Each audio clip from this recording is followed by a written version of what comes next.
Hello and a very warm welcome to this latest edition of Talking Germany, the show where we do just that. My guest today is a woman with a very intriguing and very unusual profession because Alexandra Kalle, and here she is a perfumer. That is someone who creates and markets beautiful, irresistible and exotic perfumes. And it's great to have her here on Talking Germany. Welcome to the show. Wonderful, wonderful. I'm really looking forward to it. Now, I have no idea exactly how many perfumers there are here in Germany or indeed around the world, but it's not many. And Alexandra Kalle stands out because she works for the manufacturer of the legendary 4711 Eau de Cologne. Alexandra, the first question, how many perfumers are there in Germany? I was just saying to the audience that I've no idea. Not so many. I have no clue about the exact figures. No? No. No? Do you have any idea how many there are around the world? 500 approximately. 500? Mm-hmm. So you are one of 500? Well, I'm more a perfume developer, a fragrance manager, like an evaluator who creates together with perfumers. So I'm the translator in between the marketeers and the perfumers, so talking in the perfumery language. This is more the way I'm working. Yeah. So what does that amount to? What do you do on a day-to-day basis? I work on projects like next possible launches for our house, and I work together with the marketeers on the concept. We discuss together how they select the ideas, and then I try to translate them in olfactive families. Like, okay, is it more a light spring version, or will it be an oriental, very heavy, sexy, sophisticated perfume? And then we start to think about possible ideas, and I smell a lot. All together with my colleagues on blotters, on skin, and then I develop and fine-tune the ideas. So you're not a perfumer, but you are, I mean, you have to admit that you are a nose, that your nose is very, very important to you. The nose is my potential, in fact. Otherwise, I couldn't do my job. It's not your potential, it's your now. Yeah. Is it insured, your nose? No, it's not. It's not insured? No. Yeah? It's like a pianist's fingers. You can't afford to lose your nose. Yeah? That would be a pity, in fact. It would be more than a pity, it would make me sad as well.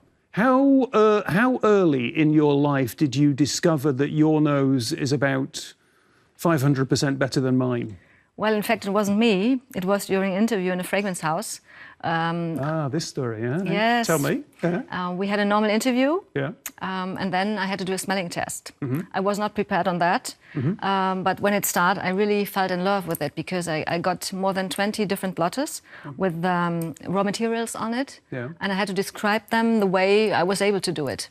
And I also had to do a triangle test in terms of... Triangle test, smelling 3 times the same raw material in different dilution.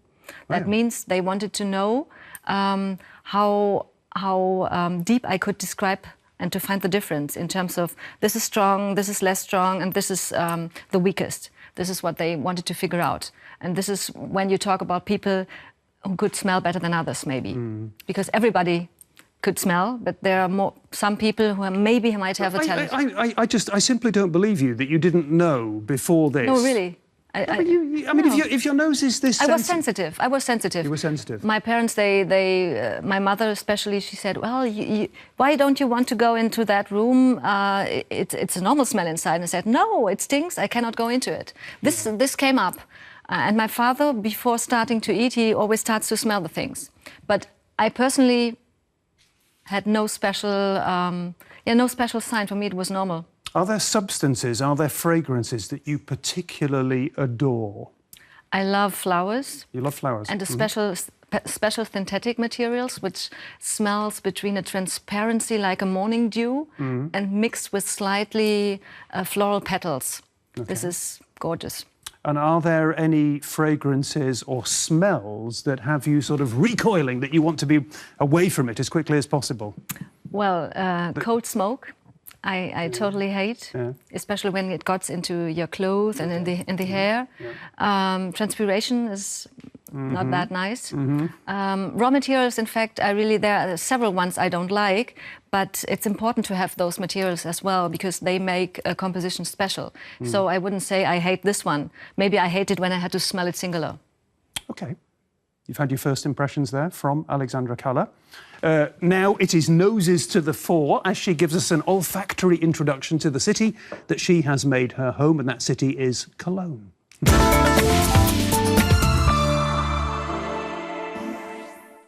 I mean, petals, they are so fragile, Yeah. and I admire them because the fragrance they transport is fantastic. And so it was like a bath, although it was on the ground, on a hard sole, but it was a fantastic feeling. I couldn't stay there longer. Wonderful. What's the difference between a smell and a perfume? A smell for me could just be a molecule, so a single raw material, and a perfume is a final composition, is the thing you put on skin as an accessory.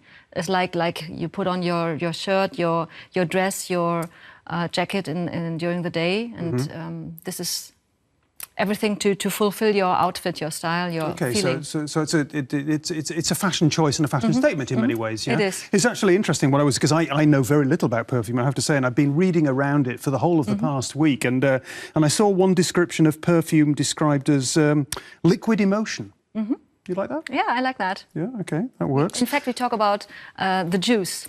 What is inside a bottle is the juice. The juice. The juice. That sounds very juicy. Yeah. What's the difference between a good perfume and a bad perfume? Everything is so subjective. I couldn't answer that directly because for you, a heavy, woody, intensive smell might be horrible because you connected it with bad experience in the past. Yeah. And for somebody else, it could be heaven on earth. So it's really tough to say because it's so subjective and for everybody different. Take us back a little bit in history. You know, people, you're saying it's a fashion statement now, but way back when, 100 years ago or 1,000 years ago, they had different purposes, yeah? Yes, they had. Tell me.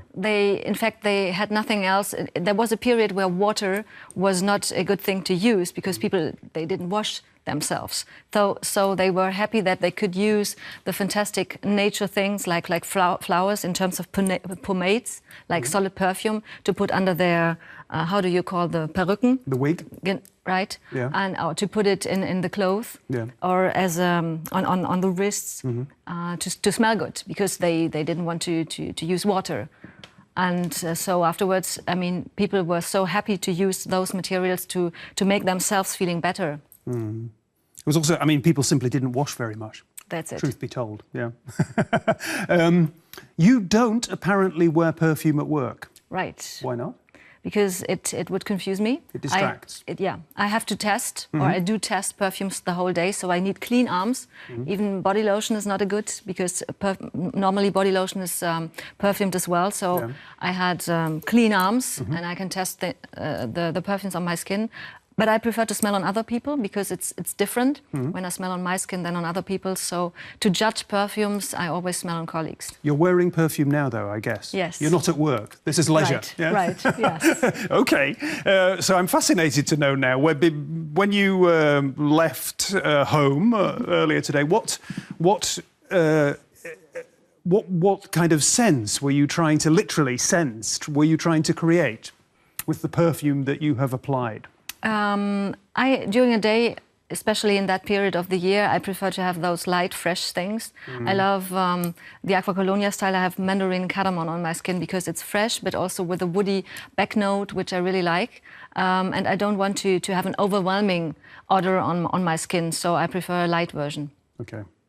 I knew you were wearing a perfume because I picked it up before the show. Yeah. Okay. Yeah. You create, we heard in the report, you create perfumes in your head. How does that work? I mean, I can think about smells and I reconstruct them and I smell them. When we talk about woody scents, for example, I could smell a sandalwood, a cedarwood, oud wood, or whatever. And then I try to combine them in terms of in what direction do we want to go with that new idea.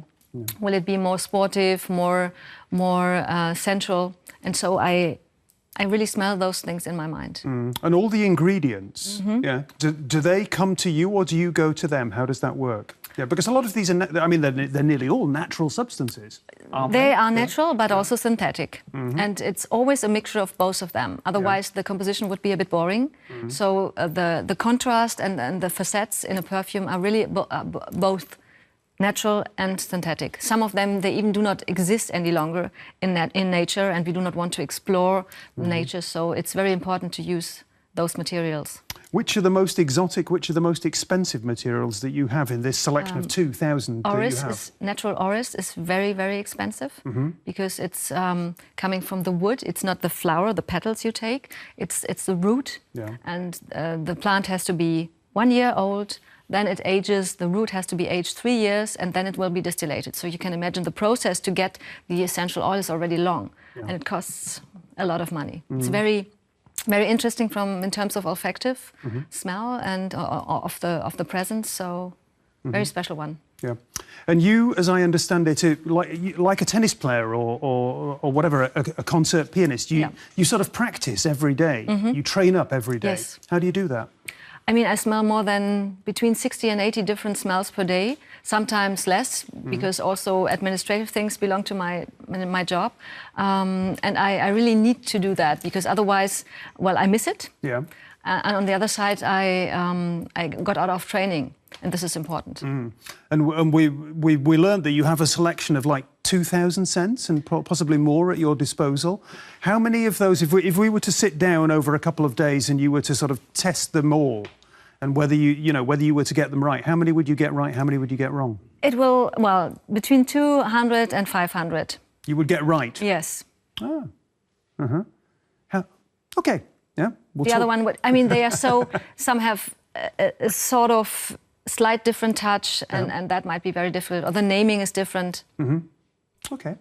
Time now to focus on 4711. We mentioned it already. It is, of course, the legendary Eau de Cologne that is manufactured by Meurer and Wirtz, the company that Alexandra Kalle works for. And the unique fragrance is this year celebrating the 222nd anniversary of its creation. So, before we talk, we have got this report.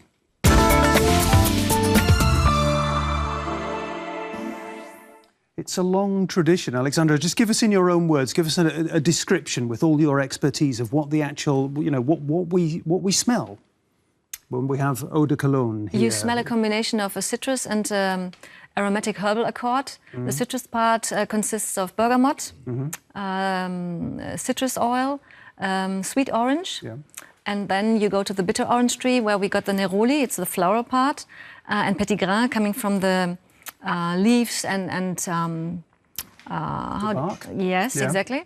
And the aromatic herbal one is rosemary and lavender, and those make the smell is a typical. Has it changed how people use Eau de Cologne from 222 years ago to today? I mean, in very former days, they use it as a fragrance water. They wouldn't have talked about a perfume, and they put it in their handkerchiefs, and they smell it like this. They take a deep breath, or they put it under the ears or in the décolleté or on the other pulsing parts on your body, and then they enjoyed the moment as a ritual. They did it in order to feel more refreshed or to calm down. Yeah. But it changed. I mean, I remember that, when I was growing up as a young lad, I can remember Eau de Cologne, somebody would spill their coffee or something, and the cry would go out, get the Eau de Cologne, we need to deal with the problem. It was sort of kind of a wonder weapon that could be used for anything. People would drink it even. Yes, it was called Agua Mirabilis in former days. Yeah. And before it became a perfume or a fragrance water, it was really used as a medicine to take it for your inner and outer health in terms of a kind of disinfection, because rosemary has as benefits this disinfective part, antibacterial, because in former days people do not have anything, and the alcoholic part itself was, well, a kind of medicine as well. And does this explain why you need to have had, I mean, you've had huge image campaigns trying to sort of, turn things around, and that was because... Not just... You'd lost a lot of ground to your competitors. A little bit, yes. Yeah. And I think it's important to talk about that. I mean, it's still a kind of fragrance water with benefits, and we want to take it over to a new generation who also like this aromatherapeutical way, in a way of wellness, or how you would like to call it nowadays. Yeah. But it's still important, and people really like to use fragrances in terms of different moods they have, or to get into different moods they want to have. It's interesting that we call it Eau de Cologne, because France is so central to the tradition of perfume manufacturing and perfume making. Is there a German tradition of perfume making that you can really identify? You can say that is what the Germans have brought to perfume making history. I'm not sure. I think it's really very French in a way. Also, when you as you just mentioned, Eau de Cologne, Eau de Parfum, it's very French, and I think the French language also gives a lot of wording to describe perfume. So it's more French than German, I would say. When you talk about the field that you work in, to what extent are you working in a man's world? Traditionally, the developers of perfumes have been men. It changes nowadays. It's changing? Yeah. Yeah? Yeah. I don't know if it's half-half, but there are a lot of female perfumers in this business, also young perfumers, and well, we will see how this will end. It's maybe you can compare it with the cooks, because this changes as well. I have the impression. Yeah. So we'll see. Who has the better sense of smell, men or women? Women. Yeah, it's true. I mean, that's the reason why. That is the interesting thing. Yeah, you're telling me it's changing, that women are sort of slowly catching up, but they've actually got the better sense of smell. They have. Yeah, that's always my impression. Yeah, when I, you know, in every situation where I'm with women, there are very rarely men who can compete. Yeah. Tell me about your range, Alexandra, that you've been developing. Yeah, Aqua Cologne is really to target more the people taking care of their, or like they like the wellness idea, the aromatherapeutical idea, like your day spa. We have different color codes, like you can see here, for different moods. A lemon and ginger version where we want to focus on 2 ingredients with all of the variants out of this line. And then we build a perfumistic structure around. So you have this freshness of an Eau de Cologne, plus a perfumistic dress. I always like to talk in terms of fashion, because it's like an accessory, or you use it in this way more or less for yourself, to feel better, to get down, or to get an energy kick. So we have different variants, and like the orange one is cardamom and mandarin. The dark green one is blood orange and basil. So you have different types, and the color codes, they talk already to the people. In terms of, some people could consider, oh yes, yellow, that might be citrus and fresh. When I look at a combination like, for example, mandarin and cardamom, that seems to fit in with what, you know, my reading of the situation is that the global trend has become much more exotic in recent years. Even sort of North American, Latin American, European manufacturers are looking to Asia for new trends. Yeah. I mean, here within this line, you can really see like a journey from Europe to, as you mentioned, Asia, Brazil, because the raw materials are coming from different parts of the world. So we really try to tell a story around a huge travel trip, getting the best materials with wonderful benefits from all over the world, in fact.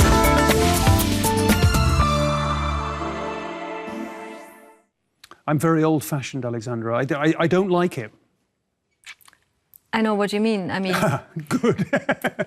Everything is already like overwhelmed in a way. Yeah. But maybe it helps, because smelling is such an unconscious process, and well, the retailers, they do it, for example, to make the people or the consumers feeling more happy. Maybe they stay longer in their shops and they buy things they haven't had on their shopping list.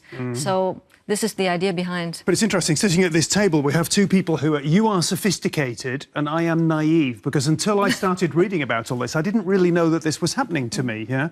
And then I start reading about, you know, that there are grocery stores who will, they have you smelling bread baking, but there's no bread baking, or coffee being roasted, so you'll go and buy some coffee, yeah? It's not, I'm not happy with it, yeah? You must notice this a lot when you go into stores. You must see those little sort of devices. In fact, I didn't care about them. No? I'm more than, well, I'm more sensitive to the nose than to the eyes. So I'm taking more care of how I feel when I'm in a shop. And if I don't feel well, I really go out. I read somewhere that one of the top retailers in the world, I'm not going to mention the name of the company, apparently their turnover, or the likelihood that people would buy their products increases by 80% if they use the right kind of fragrances. Does that sound right to you, as a sort of a little bit of an expert in the field? It's exactly, you mentioned the example with the fresh baked things or the roasted coffee beans. This makes people in a good mood, and they get into this shopping mood. Like, they buy things they haven't had in mind, they stay longer, and then they are more relaxed. And if you're more relaxed, you're happy, and you feel more tempted to get things maybe you don't really need, but you buy them, and then you come back again. I told you, I'm old-fashioned. Has anybody ever come to you and asked you if this is an area that you want to work in? No. No. It all works so very well because of something called the limbic system. Yeah? That's right. That's right, totally Explain. right. In the limbic system, everything is stored, combined with emotions and historical things, or the things happened in past. And if you connect the emotions you have to certain situations with a smell, then you maybe feel like, oh, I'm again 6 years old, sitting on my grandmother's bank in the garden and having a lovely cheesecake or whatever. So this is how we decode smells when they come up into our nose. And this makes us feeling happy or sad or angry or like, I don't like this person because I cannot stand smelling him or her. This is interesting, yeah. This thing about I can't stand somebody because I can't...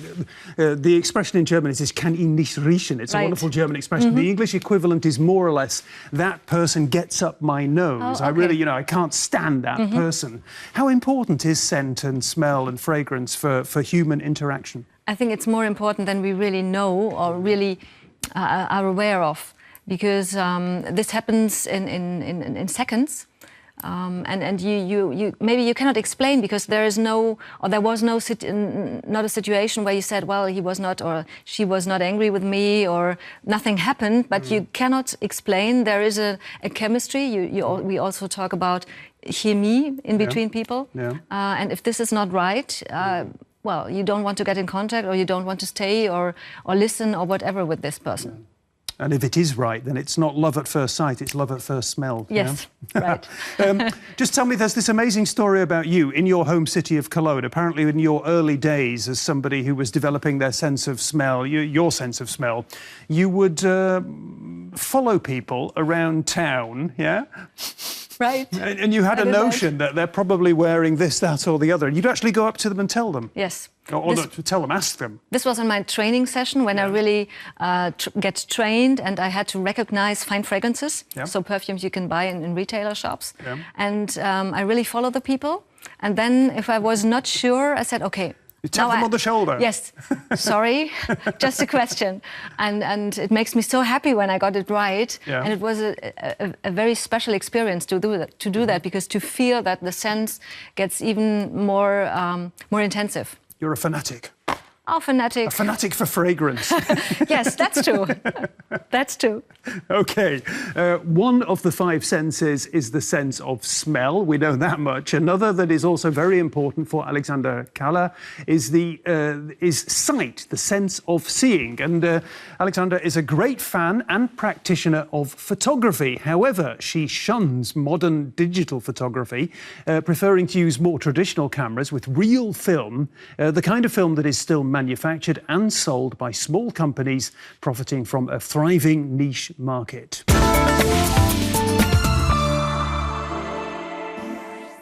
Well, before we talk about the niche market, just tell us about where your passion for photography came from in the first place, Alexandra. Oh, it's really difficult. Oh, I cannot remember when it actually started, but I have a huge selection of albums at home.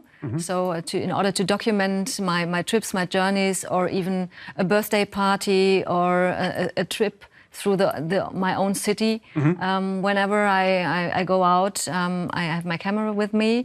And I really like to take all of the things I really saw without arranging them. Just to get the moment I'm in, and I realized to pick it up into a picture. OK, you mentioned the moment there, but first of all, what's you're one of these people who says there's a problem with digital photography. I've spent the last 10 years sort of getting used to digital photography and accepting it. What's the problem with it? Well, I actually don't like it. It's so, you can do a lot of things with it. You can manipulate the pictures whenever you want to. Okay, you can do that with the normal camera, with the films as well, but I don't like that way. I really like to do it more with the traditional one, because I think it's more like a ritual as well. And that's why I really like it. I'm watching your hands while you're talking. It's a little, you like it to be a handicraft. Yes, a little bit. Yeah. Where do you develop your photos then? Do you do this at home? No, I really go to a laboratory. I'm not doing it on my own. I really like to get or to wait for them. I'm a very impatient person, but I'm like, okay, how long does it take? 2 days, 3 days? Well, with black and white pictures, you have to wait more than 10 days meanwhile, because there are not so many laboratories doing that. But then it's like being so nervous, in fact, to get to see the pictures. And this is why I like the way to take pictures as well, because it's not like, okay, I can see a select, no, this is not nice, out, or once more, because I don't think that this moment will be the same again. There you are, the moment again. Yeah. So are you one of these photographers that sits and waits for the moment? Yeah, I mean, I'm not that one, but when for me there is a perfect moment. I do it, but with my digital camera. Okay, well, and I prefer to walk around, and then, for example, when I see something which hits me, yeah. I cannot explain, I really have to take this picture. And I love this Spiegelungen, when you have... The reflection? Yes, this is what I really like. Tell me about you mentioned your collection of photography. Tell me about what what you've got in all these albums. Or different pictures. I make like a story to really go again through the vacation, for example. After several years, it's so funny. Sometimes when I'm just searching something in my apartment, I got an album and then I sit down and, oh yes, 10 years ago, oh, I was there and I saw this beautiful monuments and we had such a nice moment, a lot of fun. And this is where I really got into the moment, like with all the senses I have to get into this memory. And this is why I love to have the albums and not digital in a way on computers and look through that. And do you have a collection of traditional cameras? No, I don't have. No. I don't have. Okay. And do you buy the thing we had here was this interesting this in the report about the film stock? Do you actually order your film stock on the internet? Yeah. No. I go and buy them. There's a there's a very special store in Cologne where I always can get, and they have the films I want to have, also black and whites, which are very rare. So no. What's the connection between being a perfumer and photography? Both is very artistic in a way, and both captures things you cannot explain, or you like them or you don't. It's very subjective, and it's to catch a moment. And this moment can be held for a certain period. A perfume maybe 7, 8, 10 hours. A picture a bit longer, and you see if it's an old picture, if it really gets different reflections already because it's old, or it got too much light on the image or on the picture itself. This is what I like. Yeah. It is very interesting because, as I say, I've been reading up a lot on perfumers around the world. Really interesting people, and one of the common things about them is that they tend not to be only specialists in their own field. That's perfume, but they tend to be artistic people who are doing other things too. Is that your impression as well? Yes. Yeah. I think you need a kind of creativity. I mean, creativity is a huge word, but I'm very interested in a lot of things, like really handcrafted, because perfumery for me as well is a handcraft. Yeah. And so, I think I like to create things. Including, for example, jewellery, including, for example, rings. Tell us about your ring, because we like to ask our guests to bring along a cherished possession, and this is one of yours. Tell me about that. I started to to design and to create jewellery, I think, meanwhile... Have a look, properly. 14 years ago. Yeah. And this was my first piece, which was quite tough. My teacher from former days told me, but as I came up with jewellery which was special already, she said, okay, try it. It's not that perfect, but it's very nice. It's a very nice. I like the interlocking design. I like the way. Too. Yeah, that's lovely. And it's really like you have something in your head, and it's silver. Finally, and finally you have something which you really can have in your hands. In perfume, you don't have, but you have it on your skin and it surrounds you. So it's different but similar. Okay, we've got time for the quiz at the end of the show. We don't have much time, so we'll whiz through it. When you're making perfumes, do you prefer sweet or spicy? Spicy. Floral or fruity? Floral. Simple or complex? Complex. Traditional or modern? Modern. Do you prefer seeing or smelling? Smelling. Which city smells better, Berlin or Cologne? For me, Cologne, because it's my hometown. I am convinced Berlin smells better than Cologne, yeah? Is it for you a great thing to have a very highly developed sense of smell, or is it a curse? It's a great thing. I prefer to have all these beautiful smells around and to get them and to really stand the ones I don't like. Yeah. And the balance is like the good smells are higher and more intensive than the bad ones. So very happy with that. Good for you. Wonderful. Thank you for talking about it. She's got a much better sense of smell than I have, yeah. I will never know the answer to that question. OK, that is all the time we've got left for our guest here on Talking Germany today, Alexandra Kalle, a woman with an exquisite nose. Thanks for joining us. Come back next week. Tschüss.